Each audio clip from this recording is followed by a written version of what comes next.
everybody. Welcome to this week's episode of the County Seat. I'm your host, Chad Booth. Within the halls of this building, the Utah State Capitol, there have been lots of conversation in the last few months about monuments. Whether we should have them, whether we shouldn't, whether they should be big, whether they should be small. But we really can't have a good conversation unless we have a good understanding. So our show today is about monuments and the impact that they have over a period of time. Best case study on that is the Grand Staircase. So let's take a look. Since Jimmy Carter took office as the 39th president, national parks and monuments have increased by some 45 million acres in the western United States. The impacts of these creations have required rural communities to cope with abrupt changes in land management, moving from multiple-use sustained yield to a narrow-use preservation-based policy. Currently, 10.83% of Utah's total landmass is designated as either a national park, recreation area, or a monument. That ratio makes Utah the most federally protected state in the nation on a per-acre basis. Almost half of that landmass consists of the Grand Staircase Escalante National Monument. It was the timber, mining, and ranching that used to keep the towns of Escalante, Henryville, Alton, and Glendale vibrant. Today, main streets are boarded up and school classes have dwindled. Escalante, look at it. You can say what you want. There was 151 kids in that high school when the monument was created. Now there's 50. The main problem is that for every acre of petroglyphs or ruins that qualify as an antiquities object, there are 20,000 acres that are totally unremarkable. I've had people stop on the Grand Staircase and ask me where it is. And I says, you're on it. And you got to be kidding. There's nothing here but pinyon and juniper and erosion. It's anywhere between 10 and 15% is all that they're really protecting it. They're so sparse and so small that in order to make a multi-million acre monument, to include those areas, they've just engulfed lots of public lands. Including 62 billion tons of extremely valuable, very low sulfur, high BTU coal, some of which was just months away from being developed when the monument was declared. It is estimated that had the mine gone into operation, it would have provided over 1,000 jobs with a 45-year lifespan and $20 million of annual economic input to the local communities. Designation of that monument tied up so many things and hurt us. Maybe we'll never will recover from it. But there is now a growing belief that a reversal of fortune is possible in Washington, D.C., with options ranging from reducing the boundaries to less than 20% of the current size to eliminating the monument altogether. The table is nicely set for a reversal. It's just a matter of getting President Trump to pull up a seat. For the County Seat, I'm Malia Stringham. That should serve as some good background information on the discussion about monuments and what to do with them. When we come back, we'll talk to the governor of the state of Utah and get his take on it. There's a little place on a Utah map where I was raised, where my heart's at, where the sagebrush grows wild and high, and the stars come out at night. Oh, there ain't nothing like being raised in the basin with a Ute reservation, skiing starvation, that Duchesne County life. When the road takes you farther than you knew possible, when the world is more beautiful than you've ever seen, when home is more comfortable than it should be, this is when you know you're in Kane County. The perfect mix of rural and urban, culture and adventure. Glendale, Orderville, Kanab, Bigwater, small towns with more to offer than just peace and quiet. Kane County, Utah. Find the new you.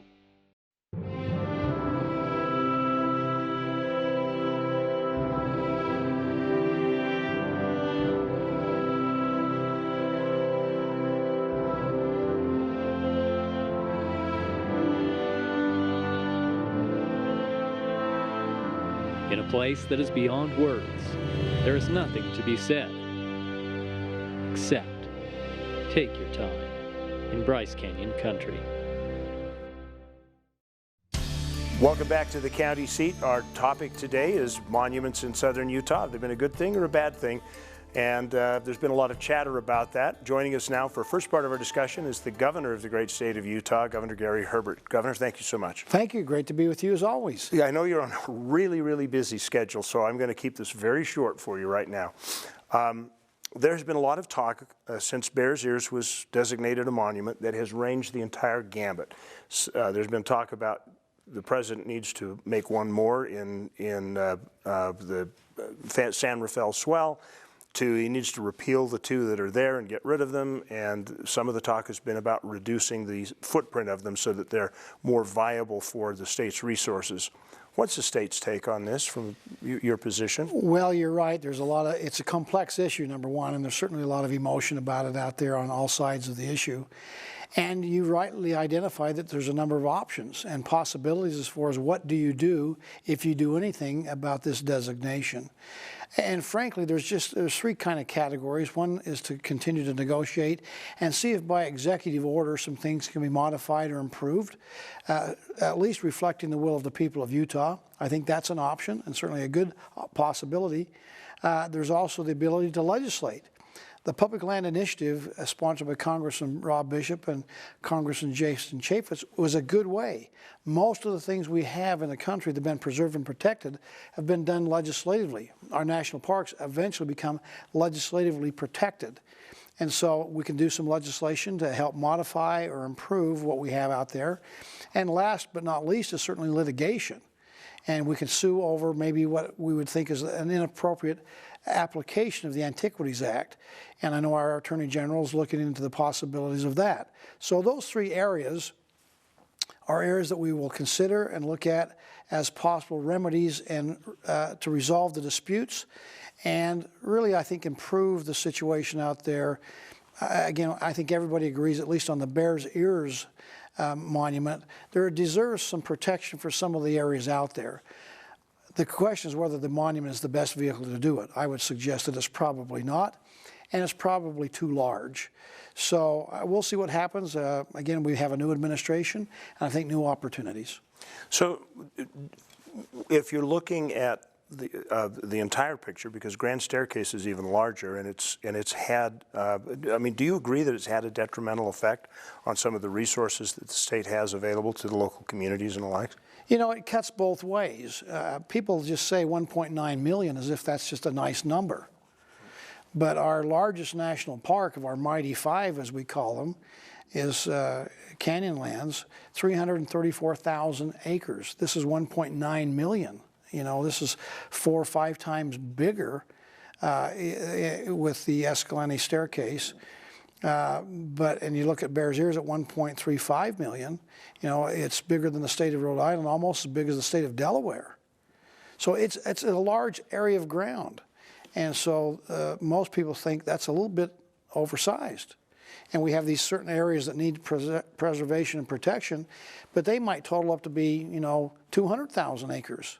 And so the rest is just overkill, which does have a detrimental effect on the multiple use aspects of our BLM properties, which are designed to have farming and ranching, making sure we have access to our water rights, our tailored grazing rights, extraction industry, natural resource development, energy, as well as tourism and travel. And so there should be a balanced, optimal approach, which is what the BLM's charter requires. So we think that the misuse, probably the Antiquities Act is the best way to phrase it, not the use, but the misuse of the Antiquities Act needs to be reviewed by Congress and make sure we're applying it appropriately as it was originally envisioned in 1906. If there was a move to reduce monument sizes, would the state support that in general, do you feel? I think the people of Utah would like to see more judicial use of the Antiquities Act in creating monuments. It does have a dampening effect on other activities out there. And so, again, we want to have all the above when we use our public lands. By the way, the big lie out there is that somehow the state of Utah wants to privatize these lands. That's not true. We want to, in fact, ensure people that we are a public land state. We will always be a public land state. We're just wanting to make sure that the people of Utah have a voice in how this is being managed. And unfortunately, our voice has not been heard as loud and as respectful as it probably should. And there has been mismanagement by the federal people. I mean, they're not perfect. I mean, you look at our wild horses and burros situation, for example. My goodness, talk about mismanagement. That's a prime example. Our wildland fires out there. We don't have, we have too much cheatgrass. We don't have fire breaks that's been put into the management of our lands. We've lost a complete lumber industry to the bark beetle that we're not allowed to spray for, and all we do is destroy the forest and create a fire hazard. So there's certainly mismanagement on the federal side, and we think they would do better if they would listen to what we have to say about our own backyard and let the state have more say. I think we can find the proverbial win-win for everybody that impacts positively tourism and travel, our need for energy, help our rural economies to be prosperous and benefit economically. And we ought to be doing this in conjunction with, not have the federal government do it to the state people of Utah and do something to them. They ought to be doing something with us. Okay, Governor, you said so well. Thank you very much. All right, thank you. Appreciate you taking the time out to talk to us. You bet. Well, the last chapter is yet to be written, so we'll see what happens. All right. Well, we'll be right back with more of The County Seat. We'll be joined by representatives from the Utah Association of Counties and the county commissioner that's in the thick of it all. We'll see you in a few minutes on The County Seat. 149 million years in the making. Dinosaurs once roamed this land. Now they're found at the Dinosaur National Monument. Let's take you beyond the bones. We call it Dinosaur Land. You'll find it offers adventures and sights not seen anywhere else in the world. Come to Dinosaur Land, Vernal, Utah. You'll want to stay forever. The dinosaurs did. There is a place where looking out means looking in, where an impression lasting only a few seconds will be imprinted on a life forever, where courage is forged and innocence rediscovered, where remembering is rewarding and forgetting unforgettable. There is a place where truth is felt and where seeing is believing. There is a place. The weekends just never feel like they're long enough. By the time you get to a destination, you're worn out and you may need a vacation to recover from your last vacation. The solution is closer than you think, and that's just what you need. You can find the desert at Little Sahara, the cool refreshment of Yuba Lake, escape to the green of the forest on the Nebo Loop. Make your escape to Juab County. It'll change your family forever. What do you picture when you hear Rich County, Utah? Bear Lake adventure, snowmobile action, pristine skiing, spectacular solitude. Well, if that isn't what first came to mind, then you just don't know Rich County. The Bear Lake Monster Polar Plunge, snowmobiling Monte Cristo, ice fishing Bear Lake, skiing the backcountry, fishing at the Cisco Disco. Come and find out what you never knew you were missing. Rich County, Utah. Welcome back to The County Seat. We are now joined by two of Utah's county commissioners, one of them here in his capacity as president of the Utah Association of Counties. I'd like to welcome Mark Whitney from Beaver County and the president of UAC, and Leland Pollock, who's commissioner from Garfield County, one of the counties most affected, if not the most affected county under Grand Staircase martial law, so to speak. Welcome. Thank you for joining us. Thank you for having us, Chad. So, at the end of the governor's conversation, he listed an entire range of things that are wrong with federal management on the monument, from bark beetle to encroachment of pinyon juniper, water resources being compromised. I want to start this conversation by saying, really, how bad is it out there? Because I know that a lot of the viewers at home are going, oh, come on, can it really be that bad out there? So. Well, absolutely. You got to realize there's not much of that monument that should be a monument. So there's probably only a third of it that you could say, yeah, this is canyon land country, should be a monument. The rest of it is just BLM land. And BLM is supposed to be able to do their job, do recovery projects, vegetative treatment projects, soil erosion projects. That's not happening. That can't happen on the Grand Staircase. For example, rabbit brush is a noxious weed. We have it listed in Garfield County as a noxious weed. It's invasive. It's a big problem. We can't do anything with it because it's on the monument. And so what you end up with is we are actually the conservationists trying to help the land, and the people that have locked this monument up are actually the people that are doing eco damage to the land. So I guess at that point, I recently saw an article and a press release from the Southern Utah Wilderness Alliance where they are trying to block the removal of pinyon juniper to improve sage-grouse habitat in the monument in Kane County. And yet you flip it back just a few years, they're the ones who said we needed to protect sage-grouse habitat. Is that the sort of thing you're talking about? That's absolutely. Not only that, that's the same people that litigated and said we had to protect the spotted owl, and now we can't cut trees. So now they're saying, no, the sage-grouse doesn't need protection. We don't need to do recovery projects. They flip-flopped it. They will do whatever it takes to control the land and stop everything. And so what this project is, Chad, it's a recovery project. It's for the environment. It helps the environment. It helps the land. It is good. We've done them around Panguitch, Utah. It helps the sage-grouse, wildlife, elk, mule deer, cattle grazing. It's all good. But this is the problem that we see when you lock up 2 million acres of land. They say 1.9 million, it's 2 million acres. But here's the question, and Mark, maybe from a UAC capacity, we'll address this. We have a new administration coming in. Everybody's optimistic that, well, at least the policies will change. We'll get a Westerner in for the Department of Interior, which looks like we're going to get. We'll get somebody from the West who understands these issues as the director of the BLM, and we'll start to change these policies and get them done, which may work for 4 years and maybe 8 years, and then we might have a change. And then what? Have we really accomplished anything other than we've kind of swept up some of the problems caused by the last 8 years? Well, and it even goes further than that, Chad. What we see is that there's a small window right now of opportunity. And remember, it's opportunity. You don't know if it's going to be successful unless you've tried. And we're willing to try. We got a 2-year window. Everybody says, no, it's 4 years. No, the Senate and the House can change back to another administration in 2 years. So we got a 2-year window. We've got to pounce. We've got to come back. Let's take this grand staircase, as Commissioner Pollock said. They call it 1.9. No, it's over 2 million acres. When the final number's out, let's go back to what the BLM was originally set up for, and that is to make sure that land is multiple use lands and sustained yields.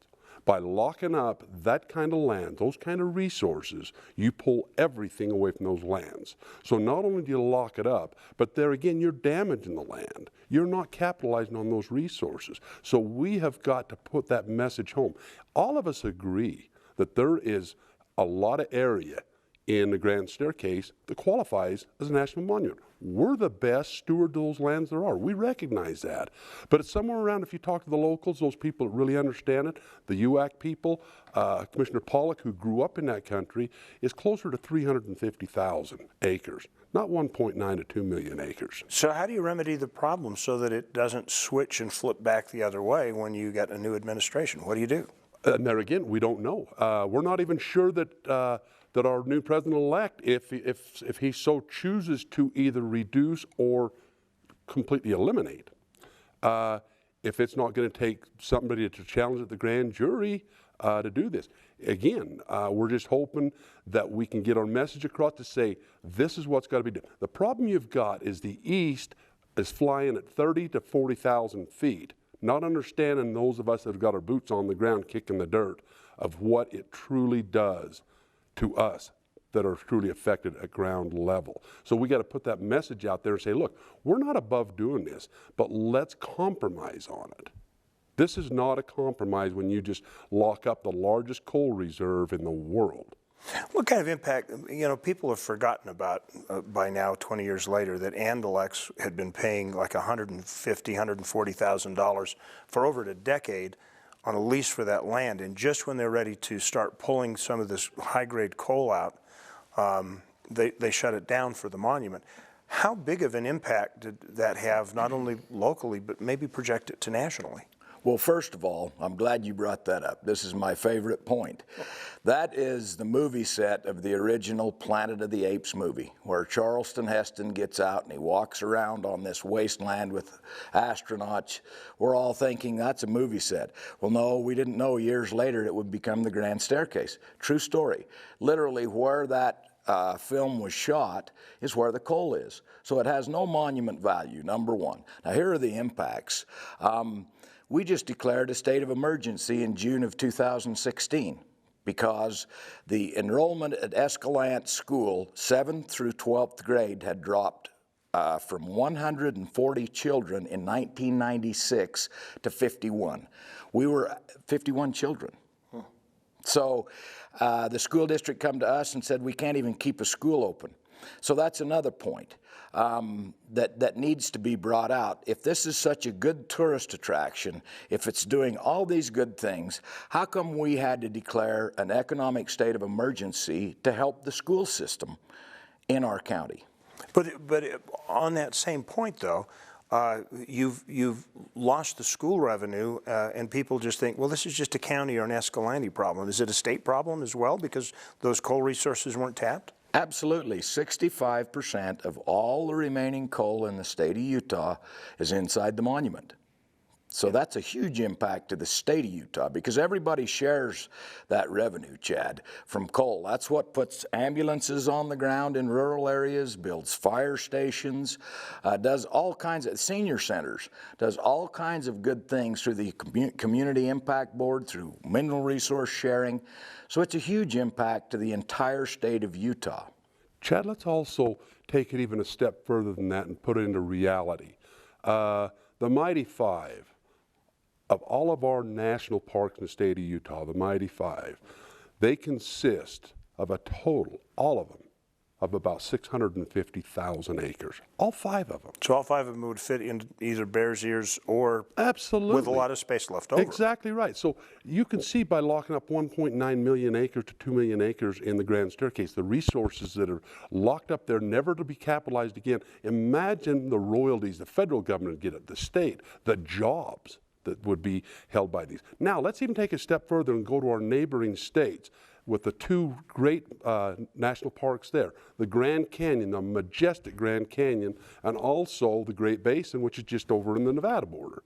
2 more. You combine those 2. Guess what the total acreage of the Grand Canyon, Her Majesty, is? About 1.3 million acres. That's the whole Grand Canyon. Then you take into effect and pull in the Great Basin. The Great Basin, along with our Mighty Five, that's 7 national parks that is very, very close to us. Guess what the total of all them are?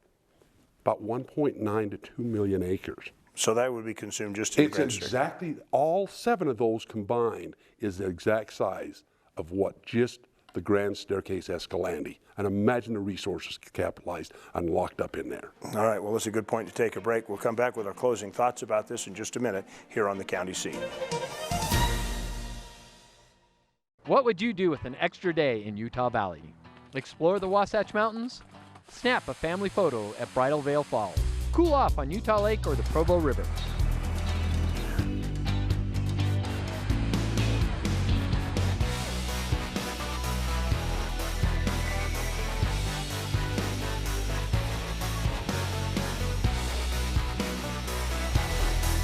No matter what you're searching for, you can find it in Utah Valley. Bring everyone together. Beautiful scene, isn't it? The great wide spaces of the wild, wild West. Hi, I'm Chad Booth, host of At Your Leisure. I'm asking you to support the Blue Ribbon Coalition.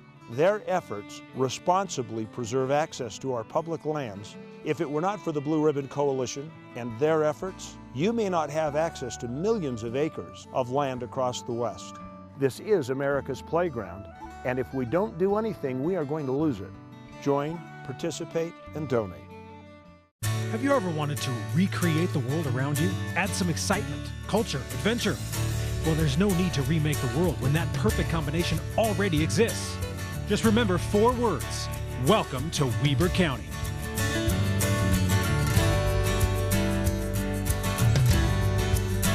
In Ogden, you'll find everything you're looking for, from the top of Powder Mountain to the restaurants of our revitalized downtown. Ogden, Utah, mountain to metro, and everything in between. Visit Ogden.com. ATV? Check. Four-wheel driving? Check. Bouldering? Check. Mountain biking? Check. Hiking? Check. River rafting? Check. Adventure is about more than just crossing activities off of a list, but hey, if you can find a place that gives you everything you're looking for, all the better. In Emery County, you'll find the San Rafael swell, trails, lakes, and the small-town hospitality you're looking for. San Rafael Country, in the heart of Utah. Visit us and check something off your list. Welcome back to the county seat. We are approaching the end of the show. A lot of information has taken place in this last few minutes. What do people watching this need to take home with them as a call to action or something to think about? Okay, number one, the Antiquities Act is too much power for one person to have. When Bill Clinton created this monument, he created a mess, and he created it by basically executive order, without Congress's input, without locals' input. Stroke of a pen, he created this mess. Okay, that's one. Second thing is we do have an opportunity now to get exempted out with Alaska and Wyoming for Antiquities Act use, which means Utah would be right in there with Alaska and Wyoming and have exemption from this nightmare. If we don't do that, Chad, if we don't get our Congress to act and have a president that will sign this bill that gives us exemption out of this, future generations will be right back here in my chair and his chair and your chair talking about the same thing. And at one point, if one human being can wield this much power with all this federal land in the state of Utah, they're not going to stop. They're going to create monuments all over until there's no place left to create monuments. You basically just kick all of us out of the state of Utah, kind of like they did with the Indians down at Wupatki when they made that a national monument. You know what? Paiute County, close, 1,900 people. It's the size, basically the size of Connecticut. Garfield County, 4,900 people. We're about the size of Connecticut, so they're not far off right now, believe me. In these rural counties, yeah, we are an endangered species, so people need to take that away from this and understand the adverse effects that one man can create for locals on the ground in the state of Utah and the country with the stroke of a pen.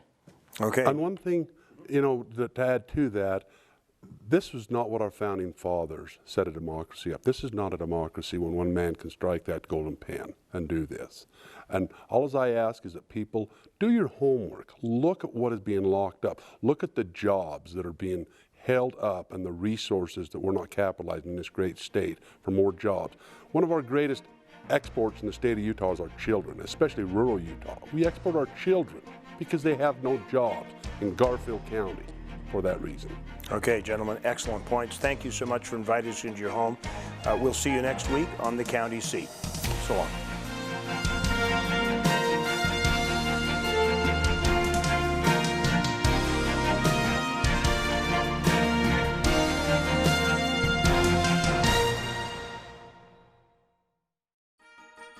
If you like this broadcast of the county seat and would like to see more, why don't you subscribe to our YouTube channel?